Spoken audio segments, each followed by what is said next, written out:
back to the channel. My name is Drew, and you are watching Drew the Theme Park Dude, and today you are here for the complete Velocicoaster review from Universal's Islands of Adventure. So this will be my complete review off of the attraction, and you guys might be wondering, hey, it doesn't open till June 10th, what are you doing? Well, there was a pass holder preview day by the time you guys are watching this about a week, just over a week ago, and I was lucky enough to go to that and was able to go.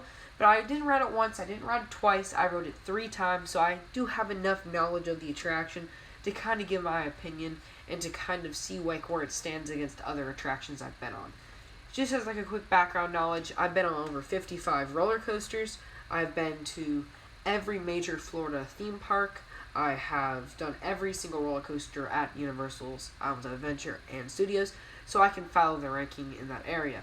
And also, I do visit these parks quite often, so I do get multiple rides on these attractions. Velocicoaster, though, was the only one that's a little limited because it's not even open yet by the time you guys are watching this video. But they probably are going to be doing some soft openings. So, how I'm going to judge this attraction, I guess, is overall experience, theming, thrill level, because it is a roller coaster, and I guess just how it sticks out in the park. So, I'm going to start it off with theming. Theming on this attraction is really, really good. And that will include the queue and the show scene. So, I do really much enjoy the queue, and that's the lots of videos you guys will be watching, and this video is going to be from the queue line that I did take. And I thought the queue was very, very well done.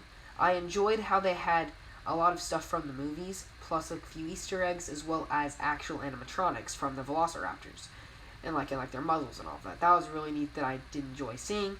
You also got to see the train pass by with digitally added Velociraptors onto it as they are following the train.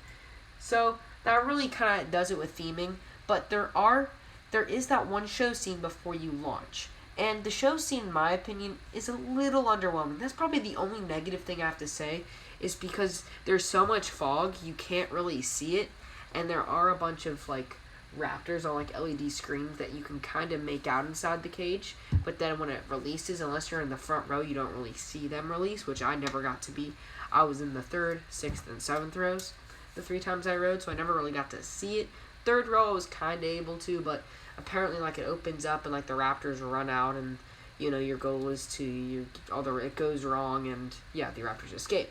So I did think that part was pretty neat. The story of it didn't really make sense to me, though. I guess it's that they build a roller coaster in the raptor paddock, and things go wrong. So like every other Jurassic Park / World movie, but it is pretty neat though to see that. So to actually experience something like that. I guess you have River Adventure, but that's more of a classic ride. To see a newer version of that. But to continue on, I guess theming, I would give it a 9.5 out of 10, and the only reason it's not a 10 out of 10 is just due to that show scene lacking a little bit unless you're in the front row. But everything else, I thought the theming was absolutely incredible. Now for roller coaster. This is a very intense and thrilling ride. I would probably put it up above Hulk for intensity-wise. You might be saying, Hulk was upside down 7 times. There's no way. This thing goes fast. Through those flips, you whip around. Depending on if you sit in the back, you could, like how I kind of did for my left for rows 6 and 7 are towards the back. So I did get whipped around a lot. And especially that top hat and going down into that 0G stall over the entryway of the mini Jurassic World area of Jurassic Park. And also in the very beginning, it's a very, it's not scary, but it's very intimidating. There's those raptors, they're statues, but you hear the sound of it as you're passing by, especially when I did my one night ride on it. It was pretty scary. It's definitely a very, very neat ride, and for roller coaster aspect, I can't really find anything wrong with it, so I gotta give it a 10 out of 10. Really great roller coaster. Now the overall experience. This overall experience, it is an experience. The second you enter the queue line, you are greeted by Mr. DNA and this massive statue of the raptors, and then you go into the actual queue. The inside queue itself is a little bit small, so when they have to do a bunch of down and backs, I think it'll be outside of the extended queue. I really did enjoy the pre-show though, because it's a video where she's explaining everything, safety precautions, and then you then see Chris Pratt glitch in and say it's not safe. But what could go wrong, honestly? Okay, you guys go in that vehicle then. And then you load up and you go out. So, I thought that was a pretty neat, like, little story premise to it. And it is an experience. It's one of those that if you skip the queue line, you're missing out on, like, a lot of it. Even though the ride itself's amazing, the queue really helps the ride, I guess, and set it up. So now the final, I guess, area I have to judge it off of. Oh, wait, I would have given that probably the overall experience. I'd say a 9 out of 10. It's just a little bit confusing with the story, and that's probably it. But yes, this final section is the actual way it sticks out, and is it better, and its overall ranking, in my opinion. So I will say right now, Jurassic World Velocicoaster is my favorite roller coaster I've ever been on. And that beats Mako, Cheetah Hunt, SheiKra, beats all the Disney ones, beats all the other Universal ones, SeaWorld, Busch Gardens. It is top tier. Even some over at King's Dominion and Busch Gardens, Williamsburg, because I've been there before. It even beats some of those. This is my favorite roller coaster I've been on.